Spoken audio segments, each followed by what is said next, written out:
How's it going, everybody? Welcome back to another episode of Infinite Sports. I'm your host, Kenneth Gruenfelder. Hope everybody's doing well. I know it's been a little bit since we last spoke, but just wanted to give you guys updates on, well, of course, the Yankees, and also take a look around baseball. Some topics I wanted to get into briefly as well with some of the other teams around the league.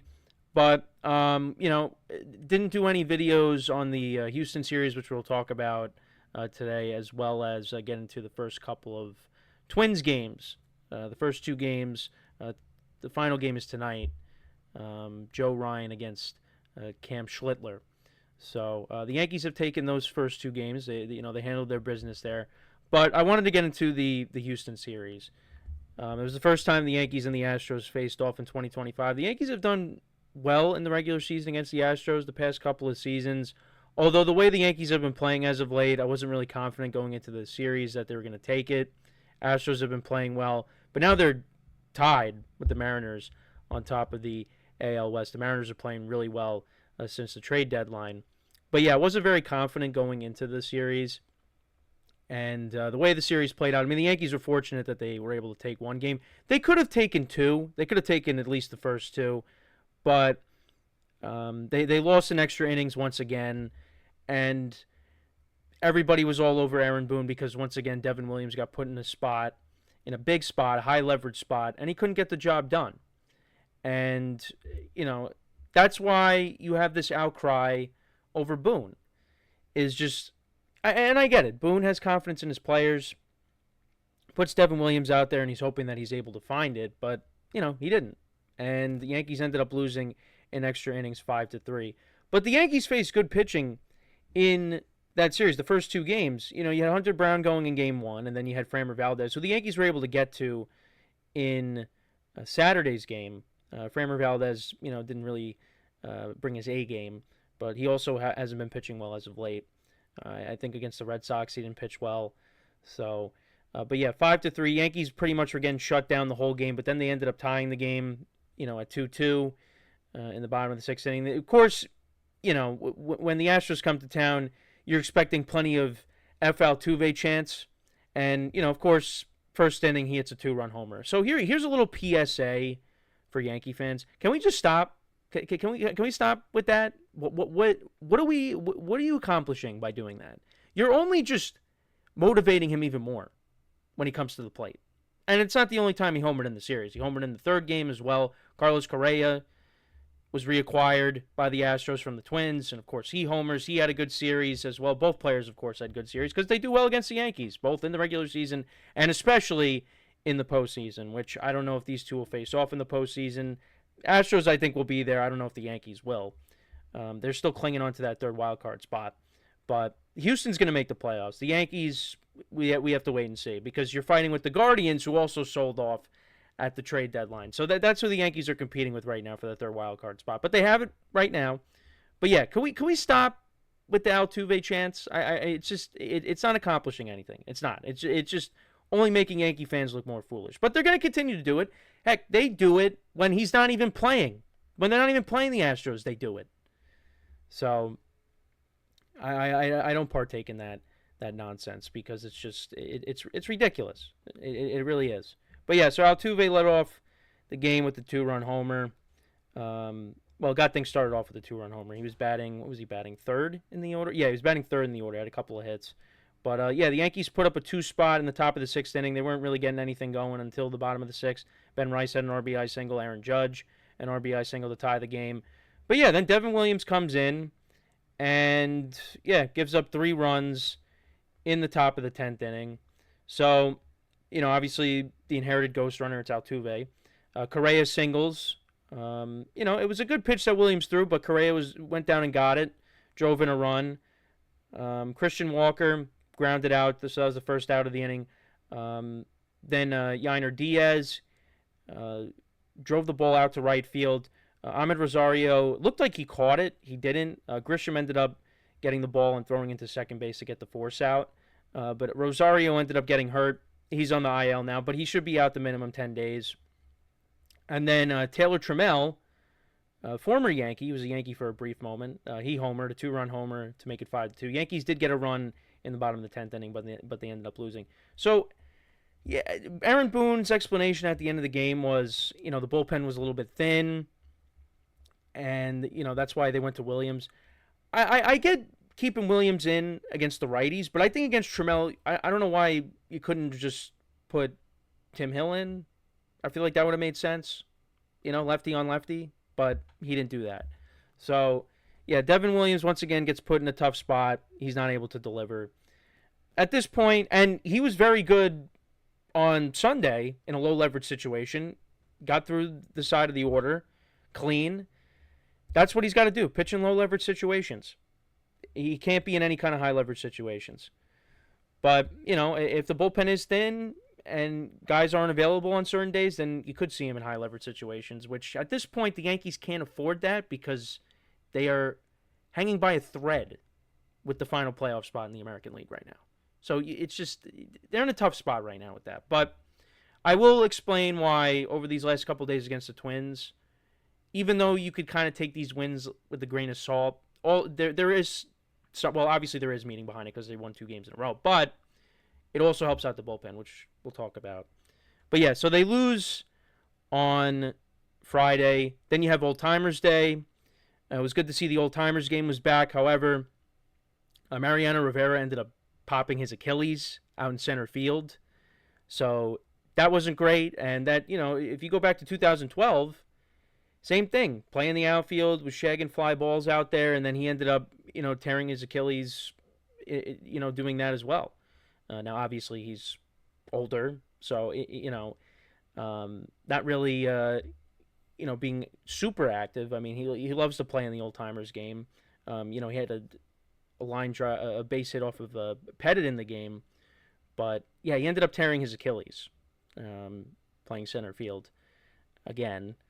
This time playing in the Old Timers game. So, yeah, not pretty. So now who knows? Are they going to cancel the Old Timers game because that happened? We'll have to wait and see. But yeah, that did put a damper on it. I couldn't believe it. And there's the video of it on social media. And of when it happened. So yeah, so that wasn't good. And usually when the Yankees play on Old Timers Day, it seems like they just keep losing on Old Timers Day. But they actually did win the game, Luis Gil looked a lot better. He pitched on Saturday. He looked a lot better. And the Yankees are going to need him down the stretch to be the Luis Gil from last year.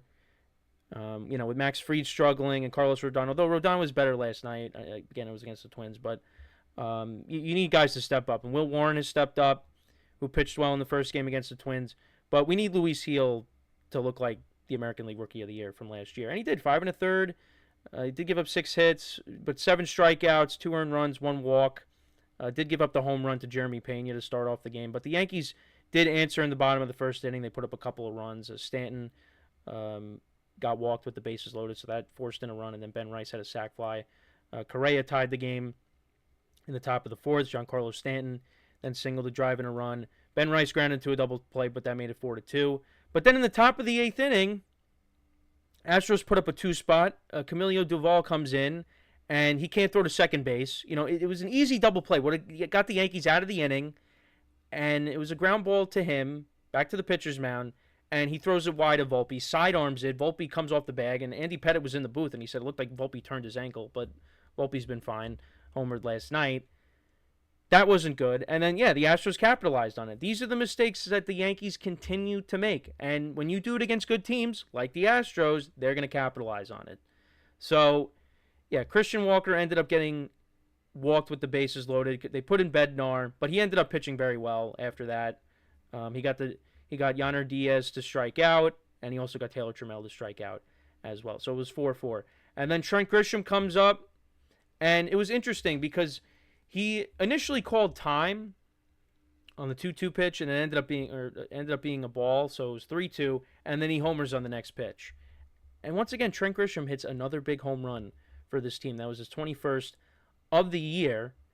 And once again, you think, all right, big moment here. Can the Yankees carry this momentum into the next game? They don't.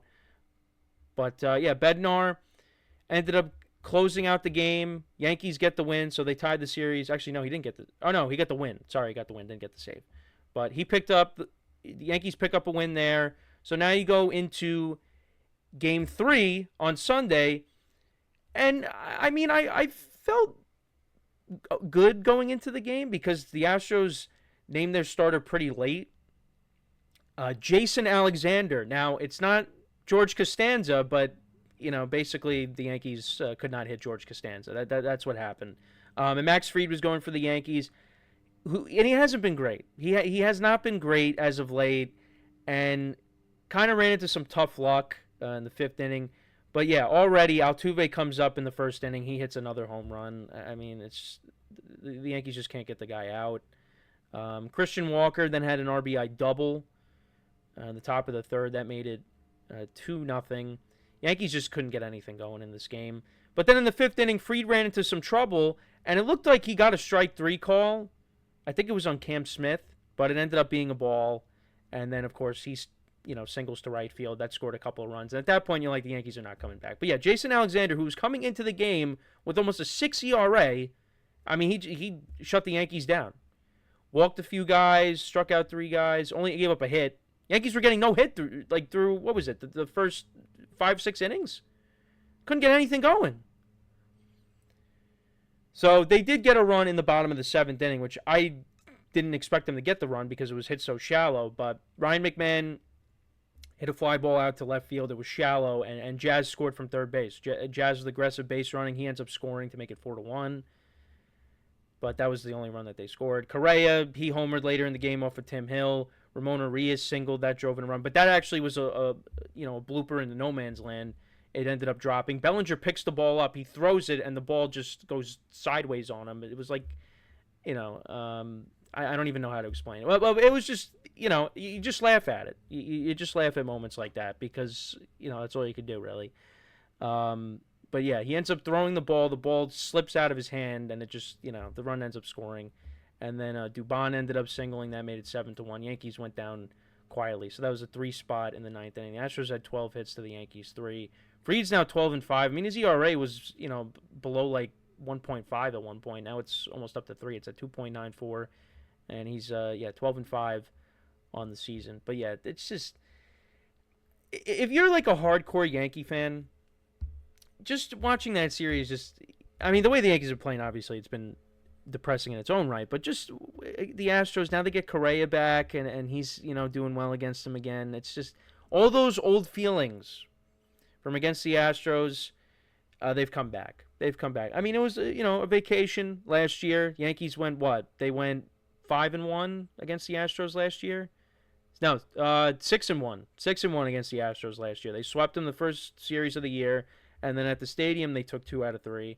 It was fun. It was fun watching the Yankees beat up on the Astros, but now it's kind of done a complete 180 from last year, where now the Astros are back to owning the Yankees. The Yankees could have taken 2 out of 3. The Astros could have swept them. It really all goes back to the first game. Yankees definitely could have won that, but once they go into extra innings, it's not a guarantee. It's not a guarantee. Now at home they're usually good in extra innings. On the road is when they're bad. But either way, like when they go into extra innings, you never really feel that great about it. So they ended up losing 2 out of 3. Back to Old Timers Day, though, I did want to bring this up. There were a lot of comments from certain guys, Willie Randolph and Jorge Posada, because they were asked questions about the current makeup of the team, the current status of the team, and it's very telling when you got guys that have been around for a long time that were with this team, where the organization is right now. Because Willie Randolph said there's teams that don't fear the Yankees anymore. Posada's talking about you can't be friends with everybody. That's kind of what this, it's not even just with the Yankees, but just like the current state of baseball, in certain regards. But I think, one of the things is the Yankees are not feared. They're not. They're not feared. Nobody is scared coming into Yankee Stadium. It's not like that anymore. It used to be. I mean, it kind of tailed off once I really started to, understand baseball and get into sports in general when I was younger. Because, I saw the back nine of the core four, and, the Judge era is really, our era. If you're a young Yankee fan, you're in your 20s, your teens. This is your Yankee team right now. But yeah, the Yankees are not feared because there's always another team that you look at and you fear more than the Yankees. And there could also be several teams like the Astros, the Red Sox, the Dodgers now. It's the Yankees are not really feared. And also just obviously the role of a manager has changed as well. And Boone's not a guy, at least, not out in the open, but behind closed doors, we don't know. He's definitely had discussions with players. I mean, we've seen him have discussions with players in the dugout and, when he pulled Jazz Chisholm in the stairwell. But I know I saw a clip of Joe Girardi, talking about Gary Sanchez, really calling out Gary Sanchez, of how he was catching and that, the pass balls are affecting games and that they're costing the Yankees games. You're not going to get Aaron Boone to come out and say something like that. You're just not. I mean, he'll say like, "Oh, he's got to make that play. He's got to be better. We believe him." Stuff like that. But Boone is not going to, rip on his players openly. It's just not going to happen. But yeah, it was very telling. With what some of the past players had to say. And honestly, with the Yankees, look, I'm not expecting this team to have all-stars, all over the field. Really, I think the more rational Yankee fans, you're expecting a better brand of baseball. You're just expecting a good brand of baseball, guys that can field their positions, they can come up in a big spot and deliver. You don't have to have superstars all over the diamond. And that's another thing too. But yeah, I think that's just what's frustrating Yankee fans. Is just they're not feared. I'll explain. With the game I was at last night, something that was a little irritating, and I've explained it before when I was at the Subway Series game, the second game I was at Citi Field this year as well. But it's kind of, I don't know. It's just the way Yankee baseball is right now. The atmosphere in the Bronx. I mean, playoffs is different, but some of the regular season games you go to and you kind of look around at who's at the games and you're just like, this is not the right crowd to be at the game either. That's another thing too. But that's separate from the level of play on the field. But yeah, and also just roster construction as well, and that's a big thing too. I mean, the Yankees have like 5 DHs. That has to change too, and I think it will in a couple of years. And some contracts expire. But anyways, yeah, just a disappointing series. I mean, at least they won on Old Timers Day. Trent Grisham hit another big home run. Curious to see what happens with Trent Grisham. Will the Yankees bring him back? I definitely am conflicted because on one hand, he plays a very good center field. He's had a very good year. And, with the issues that Dominguez has had in the outfield, kind of want to see him back. But at the same time, this is a career year for Trent Grisham. Could the Yankees fall victim to, all right, he had a good year, let's bring him back, and then he just ends up flaming out and not being the same player. This was an outlier year. That's something else you got to be careful with. And, the Yankees, I want to see them bring back Bellinger. I think that is a must this offseason is bringing back Cody Bellinger in whatever capacity. Bring him back. I mean, it's not a guarantee he opts out, but he probably is going to opt out. It's more likely than not that he is going to opt out. So the Yankees got to do everything they can to bring him back. So, yeah, curious to see what they do with Trent Grisham. But now we get to the Twin Series. The Yankees have taken the first 2 games. They've gotten good pitching out of Will Warren and Carlos Rodon. Now, look, I'm not going to sit here and tell you, all right, now the Yankees are back. This is when they get it rolling. No, because the Twins, they sold off, 8 players at the trade deadline? They have a completely new team now. Basically a minor league team now that they're fielding. These are games the Yankees should win. And they have done that. They've taken care of business. Last night didn't get off to a great start, but they ended up, winning 9-1. And the Twins only had one hit, and that one hit was in the first inning. But the first game, Will Warren pitched very well. Got into some trouble with the long ball, but and overall gave the Yankees a bit of length, which is something the Yankees really need because they're overusing the bullpen. Will Warren pitched into the seventh inning, and then Weaver pitched an inning and a third, and then Bednar pitched the ninth inning, a couple of strikeouts. Luke Weaver looks very good. Bednar looks very good after his rough debut out in Miami. That's got to be your back end. Is Luke Weaver in the eighth inning, Bednar in the ninth inning, or vice versa. Maybe you want to change it up. But Luke Weaver looks like he's back, which is very important. I hope the Yankees do bring him back because he's a free agent. I know they brought Duvall over and Bednar. They're going to be on the team next year. They got team control. You also got Jake Bird now, in the minors. But I hope they bring back Luke Weaver. Luke Weaver's a fan favorite, and I feel like he'd want to stay a Yankee, but you never know. Devin Williams is definitely not a Yankee after this year. He's gone. But I would like to see them bring back Luke Weaver. So we'll see. But everybody for the most part was involved. The Yankees had 10 hits. You had the long ball, Cody Bellinger, Stanton, Ben Rice, Jazz Chisholm. You also saw the Twins had a couple of long balls as well off the bat of Byron Buxton and Trevor Larnach off of Warren. But, it got a little dicey when it was 3-2. And late in games, the Yankees bullpen could sometimes, lose the lead. But they didn't. They did not. Will Warren, like I said, pitched very well. His ERA is now down to 4.34. He's 7-5 on the season. He's had a good rookie year. And then, the back of the bullpen did its job. And then we go to last night. So, got to be honest, everybody. I missed the Judge homer. I did. Because, so I went with my family. And the last time we went to, as a family we went, it was when Juan Soto made his return to the Bronx with the Mets. And, my mom and my aunt went to get everybody food. And it took a while.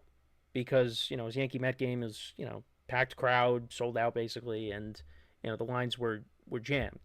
So this time around, I said, look, let them enjoy the game. I'll get everybody what they want. So I did that. Now, I was kind of waiting for, as Aaron Boone likes to say, a lane to go get food. Because we sat down, it was the top of the first inning. But then Carlos Rodon loads the bases with nobody out. And I'm like, all right, this is a good time to go get food. So Rodon actually did a good job getting out of it. Did give up a run. Because, there was a walk, a hit. Actually, no, there was a hit, a walk, and then I think he hit somebody. Bases loaded, nobody out. But he got out of it. So I'm getting food. I missed a home run. Now, I initially thought that Trent Grisham hit the homer because it happened so fast. And I don't know, for some reason where we were, the TVs weren't on. Where the food stands were. So I didn't know where I assumed Trent Grisham hit it because it happened so fast. So get everybody, everybody food. We're sitting there.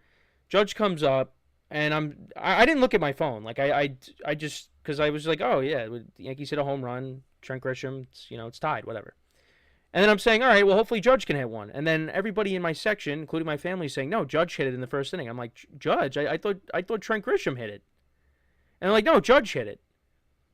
So I don't know what happened, but yeah, so Judge hit a home run. So I missed it. His first home run off the IL. I think it was his first extra base hit off the IL, too. So I missed that. So that was great. But got to see Volpe go yard, hit a 3-run homer. Stanton hit a moonshot into the bleachers. What was it? I think it was, I forget how far it was, but it was like 477 or something. But Stanton's been awesome. Stanton has been awesome since he's been back. He's batting 300 now. He's got an over 900 OPS. He's been on fire. And Everybody was on base last night. Everybody who started was on base last night. Goldschmidt had a double. McMahon had a base hit. Volpe, the 3-run homer, like I said. Judge had a homer. Grisham singled. Stanton had 4 hits last night and 3 RBIs. Chisholm had a couple of hits. He had a triple. Um, it was overall a good offensive performance for the Yankees. Listen, could have saw a no-hitter last night if Rodon didn't give up a hit in the very first bat to the very first batter of the game. But yeah, it was for the most part very comfortable. Didn't really have to worry about anything. The Yankees actually still were 3 for 14 runners in scoring position. This could have been even uglier. Left 12 guys on base, so it could have been even more of a rout than 9-1. But you'll take the win. Tim Hill pitched the 8th inning, clean. Yerry De Los Santos came in the 9th. He's been very good. Couple of strikeouts. His ERA is 1.57 on the year. It's been very good. And the Yankees got the win there. So they've won 2 in a row. Look at that. And look, again, this is a team that the Yankees have owned for years. This is a team that the Yankees should beat. And yes, it's nice to see them win games. All right, it's nice to see. And could it build momentum? Sure, but I got to believe it. I'll believe it when I see it. But what I think you have to take into account now is you've had the bullpen kind of rest a little bit. Because the Yankees in total have used 4 relievers. 2 different relievers each night. You've had a starter go into the 7th inning, which has been a problem for the Yankees as of late, where, starters just don't give you length. They go to the 5th inning, and then you got to get 12 outs, which you can't do that. And you see across town, that is a big problem for the Mets. And the Mets are going to be a topic of discussion in this podcast as well, a little bit. It's a problem. And it's, again, not just a problem with the Yankees, but across baseball. You cannot have guys, you cannot have the bullpen have to get this many outs every single night. It's not sustainable. You have to have starters give you length. And we're starting to get further and further from that era. Like, Kershaw, Scherzer, Verlander, Garrett Cole, DeGrom, like those guys are, DeGrom and Cole are still going to be around for a few more years, but Verlander, Scherzer, and Kershaw, they're probably all going to be gone after this year, or at least 2 of them are going to be gone after this year. Obviously those guys don't give you the length that they used to, but still, like those are from that era. So, got to figure that out. So it's been important that the Yankees have been able to get length, and you're resting your bullpen. Like we saw, Luke Weaver and Bednar, they pitched a little bit. Weaver more so than Bednar. He pitched an inning in the 3rd. Bednar only pitched the 9th. But you just had to use those 2 guys, and then you only had to use 2 guys last night in Tim Hill and Yerry De Los Santos. All right, so the bullpen is, and they didn't throw that many pitches last night either, those 2 guys. So the bullpen is well rested. And now, if you go into tonight's game and Cam Schlittler could give you length, and the same formula works, Yankees have a lead late, maybe, similar to last night, that would be nice. You don't put in your high leverage guys, and then you go into the off day. That would really help. Now, they're going up against a very good pitcher tonight in Joe Ryan. So, let's see what the Yankees do against a good pitcher, because they've been struggling against good pitching as of late. So, we'll see how they fare tonight. But, Stanton has been playing the outfield more. He's comfortable out there. Hasn't really had to run around that much. Anytime a ball's hit, it's hit right to him. So that's good. And he's just been mashing ever since he's come. Really ever since he hit that first home run of the year against the Blue Jays. He's been awesome. He's been awesome. And that Hall of Fame talk comes up. If he gets to 500, I think a lot of people feel more confident in saying, yeah, he deserves to be in the Hall of Fame. He's got, I think, 59 homers left before he gets to 500. If he could stay healthy, which is a big if, he should definitely be able to get there. Right now, he's not showing any signs of slowing down. It's really just, when he misses time, it's just his body betrays him. But I think he could get there. I think he could get there with a couple of, if he can hit, you know, 20, 20 something home runs the next couple of years, should be able to get there. So we'll see about that. I don't know if he's going to be able to do it with the Yankees, when his contract is up, because I don't think the Yankees are going to bring him back. And let's see how these next couple of years go, because I think he has 2 years left on his contract. But you see how important it is when you have him and Judge in the lineup. You have to have it. You got to find a way to get them both in the lineup. Because Stanton has been their best hitter. Not all year, but obviously with Judge going down, over this recent stretch, you got to have him in the lineup. He can't be coming off the bench and being a pinch hitter. You got to have him in the lineup all the time. And I get it. You don't want him to tweak something running for a ball out in the outfield. Thankfully, he hasn't had to do that. So, I worry every time he runs because I'm just afraid he's going to tweak his hamstring or something, a calf, whatever. Because, he also had a calf problem, too. But I don't think that tennis elbow is really, probably is bothering him, but he's able to manage through it because he's hitting some deep, long home runs. But, yeah, he's been awesome. So, and you go back to when he first got here, he was booed the first weekend that he was a Yankee in the Bronx. And he didn't do well in his first postseason with the Yankees. I remember that. He was not good. And everyone just was complaining about it. But what do you got to say now? When he plays, he's awesome. And you saw what he did in the postseason last year. And he won me over even before last year's postseason. He won me over in 2021. Where it's going to be a similar formula. You need Judge and Stanton to carry your team to the playoffs. That's what they're going to have to do. They got to rely on that. And Judge said don't get too comfortable out there talking about Stanton in the outfield. So Judge is going to be playing right field hopefully this weekend. So that's good. Judge hitting the home run last night. Good to get him going hopefully. Haven't really talked about the MVP race. So, I mean, it's definitely up for debate. I think it's more of a debate now than it was a couple months ago when Judge was hitting over 400.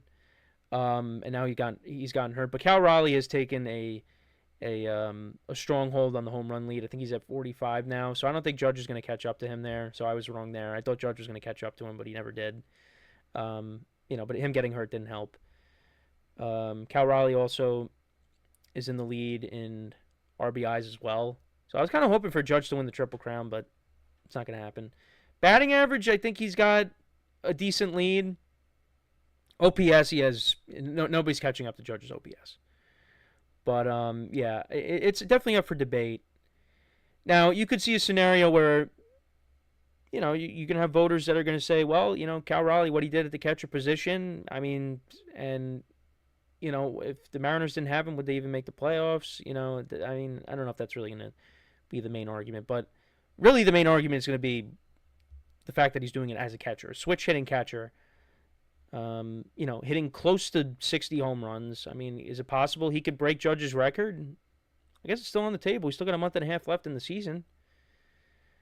So, if he does that, you got to give it to him.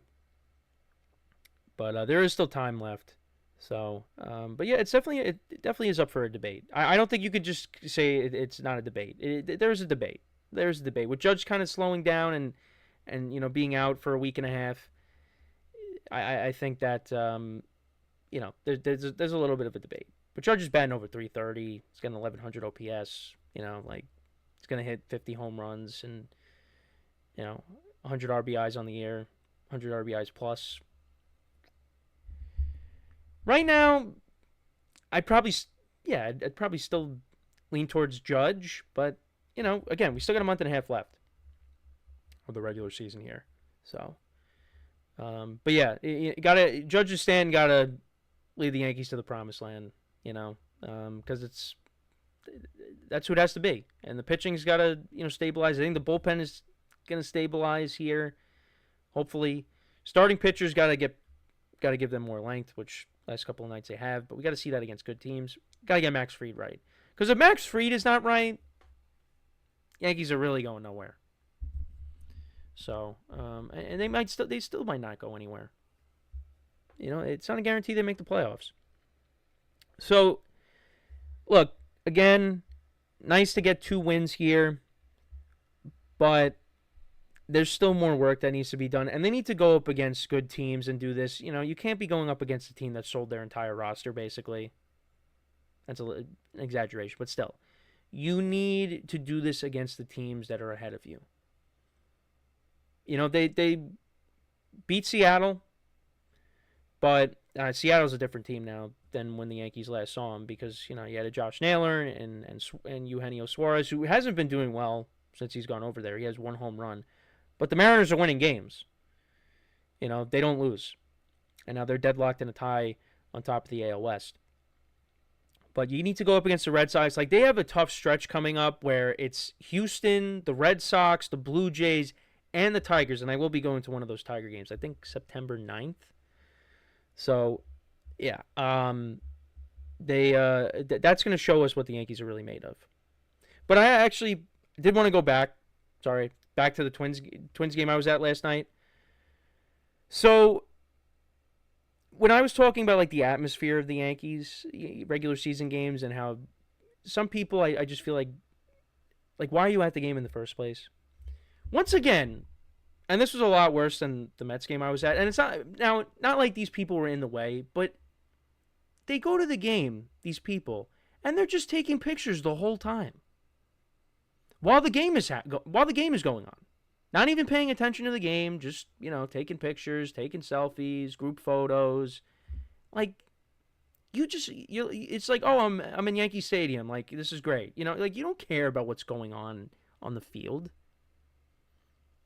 Like, I would have loved to have known, like, do you know, like, could you name, like, the starting lineup without looking at the scoreboard? Like, do you know, like, who's on the team? Like, I would love to know. But yeah, it's just, I don't know. It's not a big deal, but it's a little irritating.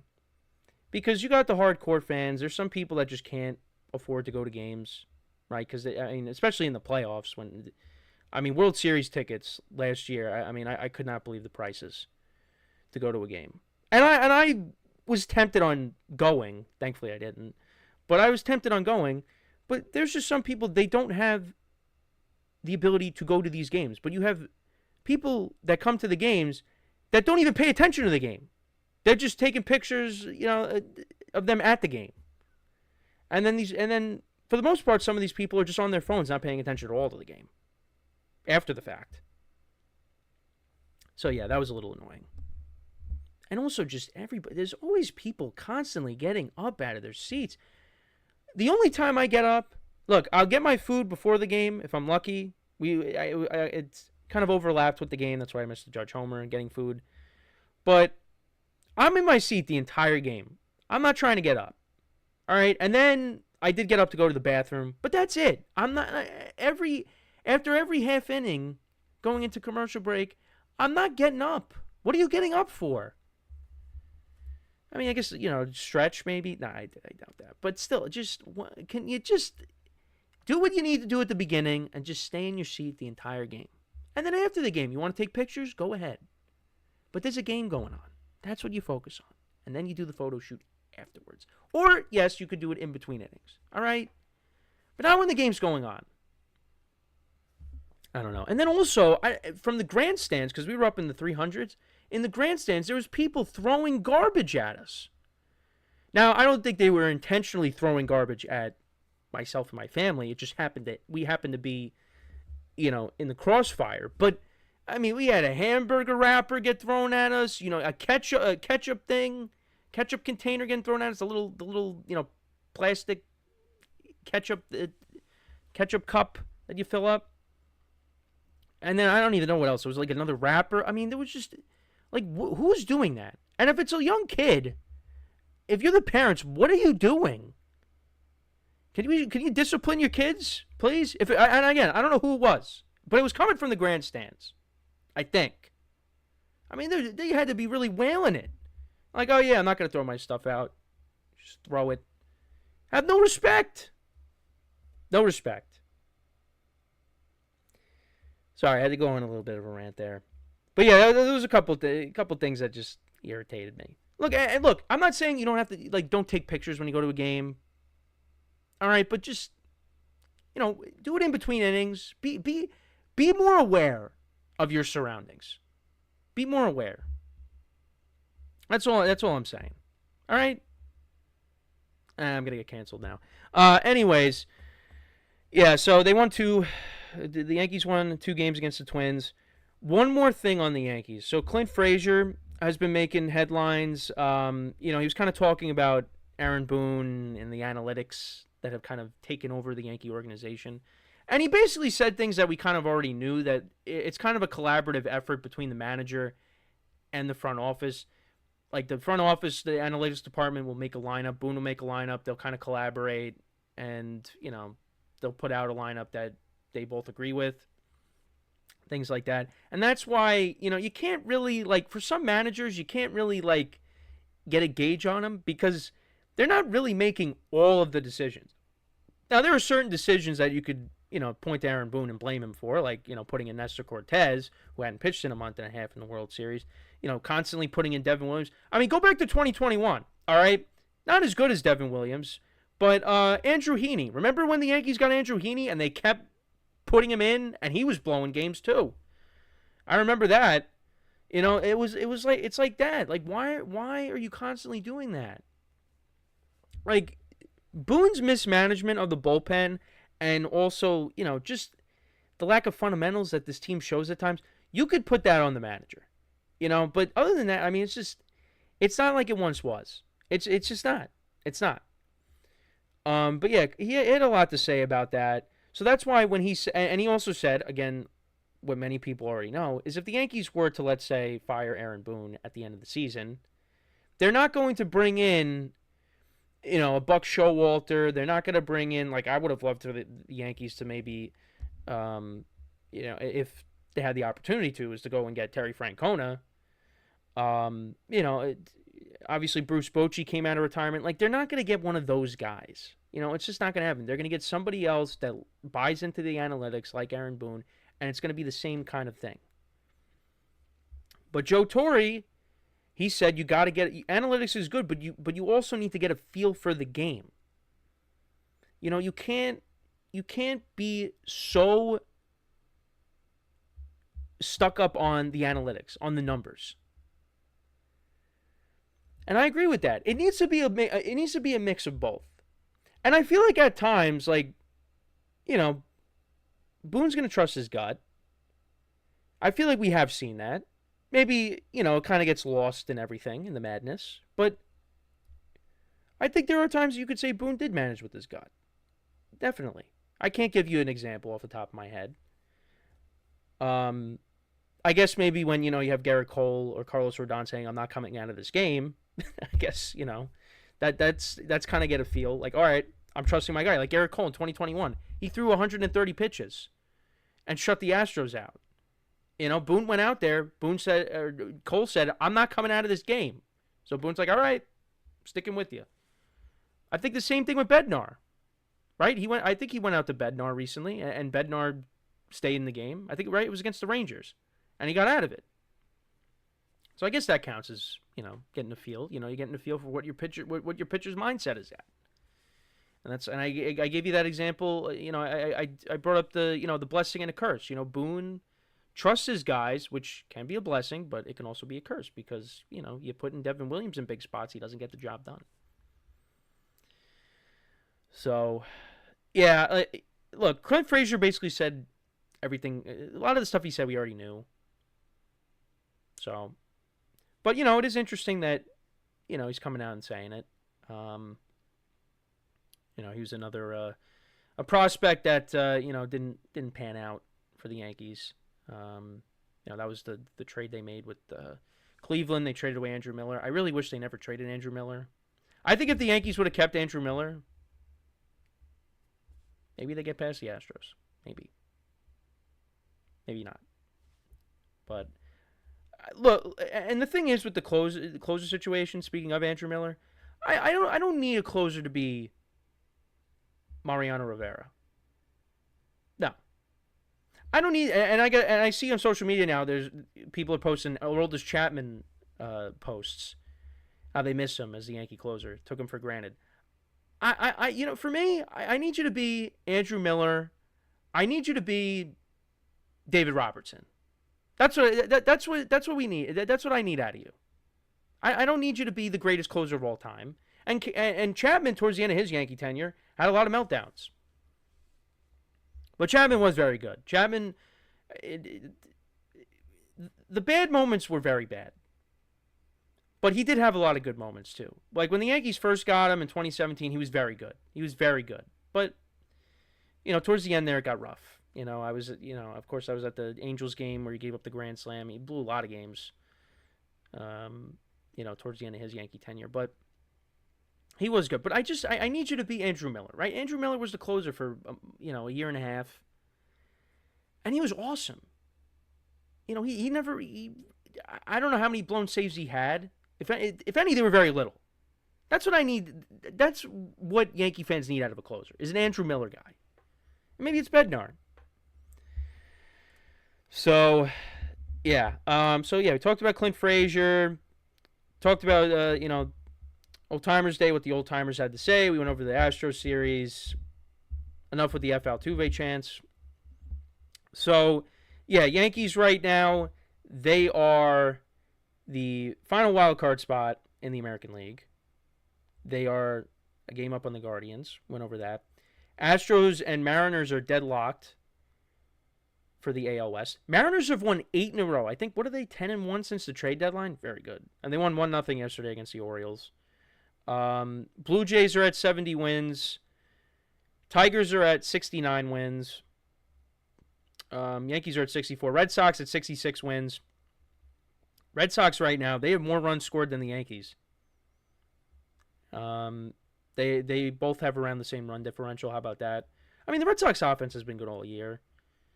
But now they've figured out. Dustin May actually pitched good the other day for them. They actually defeated the Astros last night 14-1. And the Angels, they have not lost a game against the Dodgers this year. They're undefeated against the Dodgers. They won last night in extra innings, 7-6. I think Joe Adell, had the game-winning hit. Shohei Ohtani hit into a triple play. Big spot in the game. Yeah, final game is tonight. You got Ohtani pitching against Kyle Hendricks. So we'll see if the Angels... How about that? Imagine the Angels win all 6 games against the Dodgers. How about that? I did want to bring up the Milwaukee Brewers. Shout out to them. 14-0 yesterday. Now, they didn't score all 14 runs against Paul Skeens, who went for the Pirates yesterday. But Freddie Peralta's had a very good year, 14-5, 2.9 ERA. Yeah, so he picked up his 14th win. They have won, what have they won now? What was that, their 12th straight? They're 11th straight, the Brewers.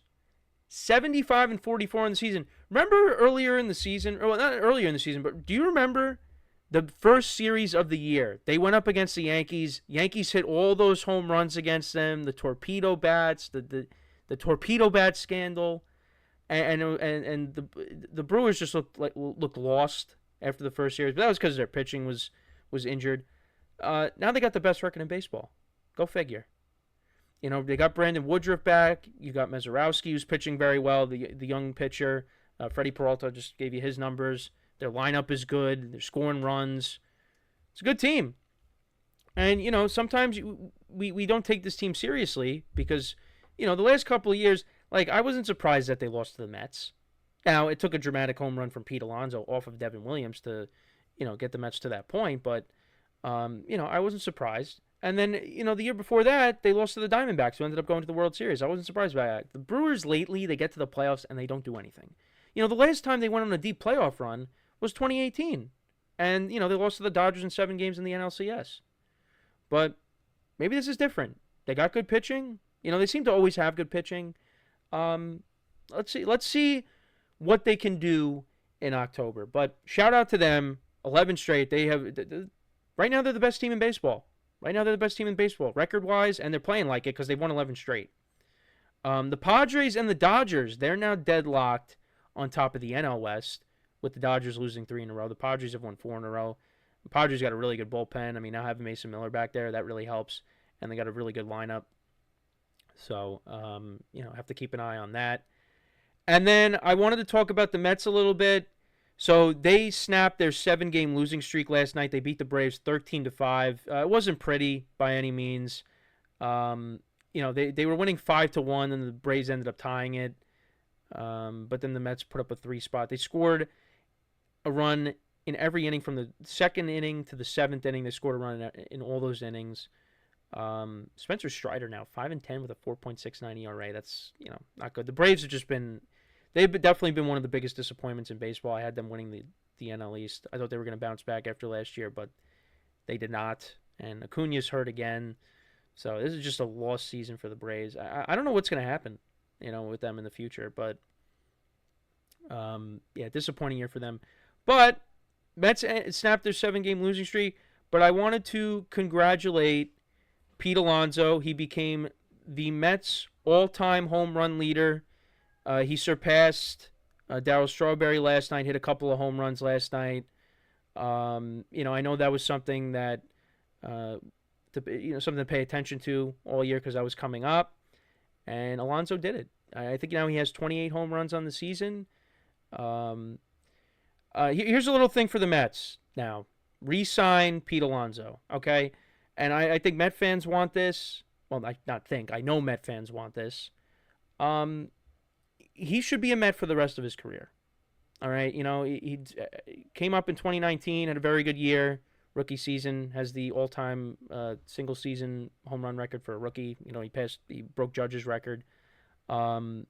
He's having a good year. Now, I know maybe the Mets could have buyer's remorse where, like, if they give him that big contract, first he has to opt out. If he opts out and they give him a big contract and he doesn't live up to it, then he can have buyer's remorse there. But I don't know. I feel like Pete Alonso, he wants to be a Met. And Met fans want to keep him around. They were begging Steve Cohen to, get something done. And the negotiations got ugly. It took a very long time. But it never got to the point where he was going to go elsewhere. He re-signed with the Mets. And you got to have him there. You got to have another threat there because, you got Soto, you got Lindor. You got to have Alonso there as well. And, that big four, including Nimmo, they've been struggling. They're trying to get out of this funk that they're in. Both New York teams have been in it's been more than just a funk for a long time. Both teams are in the same spot right now. They're the final wild card team in both leagues. So, but I hope that the Mets do right by their fans and they get it done. Now, if Alonso ends up pricing himself out, then, they'll figure it out because Steve Cohen has the money to go out and fill up that spot. It's not going to be Vlad Guerrero Jr. because he's, with Toronto and just signed the massive contract, at the start of the year. But Pete Alonso should be a Met for the rest of his career. So congratulations for him. I think he deserves to be a Met for the rest of his career. I think there's no question. I mean, I'm sure Met fans agree. The Mets need to have somebody that, stays with the franchise for their entire career. Because I know they put this huge investment in Juan Soto, and he's going to be there for, 14 more years. But, Juan Soto's not a homegrown Met. Juan Soto's already been an established star. I mean, the same thing with Lindor. Like, Lindor's now, I think, if he makes the Hall of Fame, he's going to go in as a Met. But he's not a homegrown Met either. Pete Alonso's a homegrown Met. Got to keep the polar bear around. And I thought Gary Cohen did a nice job on the call. He said? Alonso, the polar bear is on an iceberg of his own or something. I thought it was a good call. So that was a good moment for him. And, maybe this is what gets the Mets going. But the Mets have the same problem the Yankees have, where they got starters that don't give them length. You're overusing the bullpen. And now you got the fan base is frustrated with the manager giving the same responses at the end of the game. So, it's the parallels between the two teams. So we sit here on August 13th. This is kind of where we're at right now. Brewers, best record in the majors. The Brewers and the Blue Jays control the best records in the American League and the National League. Tigers, we went over that. Astros and Mariners are deadlocked. Red Sox got the second wild card. Yankees the third. Phillies, right now, they are 5 games up on the Mets. So how about that? So that's going to be a tough mountain to climb. And the Cubs now, they're 7.5 games back of the Brewers. So the Brewers are running away with the Central right now. Because the Cubs had it for a little bit, but now the Brewers they got hot. So, and they have not looked back. But the Cubs control the top wild card spot in the National League. We'll see what happens tonight. Who falters between the Dodgers and the Padres? If they both win, they'll still be deadlocked. And then the Mets, they hold a 2-game lead up on the Reds, who I did have winning the Central this year. Because I really like the Terry Francona hiring. I thought that was, it is a good hire. I mean, they're still in it. They still have a chance to make the playoffs, so we'll see. But, yep, that's kind of where we're at. Let's see what happens tonight. Yankees, going up against good pitcher. See if they get the win tonight. Maybe they go with the same lineup again. Consistency. Ben Rice has been catching a lot more. I don't know if he's going to. They brought Escara up with Rosario going on the IL. So, and he played a little bit last night when the Yankees pulled away. I like Escara, but I don't know what his long-term future is with the team. I wouldn't be surprised if the Yankees were to move off of him this offseason or just move off of catcher in general in the offseason. But yeah, I mean, last night's the best lineup. I mean, I was an advocate for Dominguez to play every day, but I'm fine with putting the best lineup out there, and I think the best lineup is what you see last night. Ben Rice behind the plate, Goldschmidt's playing first base, Jazz, Volpe, McMahon, and then you got Bellinger, Grisham, and right now you have Stan, but once Judge is back out there, Judge is playing right field, and then you got Stan DHing. That's the best lineup right now, because Austin Wells is really struggling. Really struggling. He has been such a disappointment this year. Was expecting big things out of him. He has not lived up to it. Yeah, so I think you got to keep Ben Rice out there. Ben Rice is doing a good job. So yeah, Yankees go for the sweep tonight. Let's see what happens. Mets up against the Braves. Let's see what they do. In Game 2, they have... Who do the Mets have going tonight? They have, for them going tonight... where are the Mets? Okay, so they got former Met and former Yankee now. Carlos Carrasco's pitching tonight, so that's what tells you how this year's going for the Braves against David Peterson.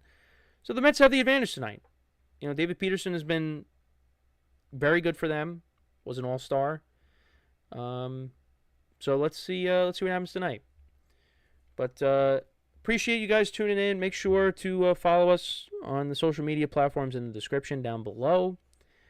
Make sure to leave a like, comment, and subscribe to the video, to the channel. Greatly appreciate that. And also wherever you get your podcasts, you can listen to us as well. Just look up Infinite Sports wherever you get your podcasts. And as always, everybody, I'm your host, Kenneth Gruenfelder, signing off. Have a good one, and I'll talk to you guys next time. Take care.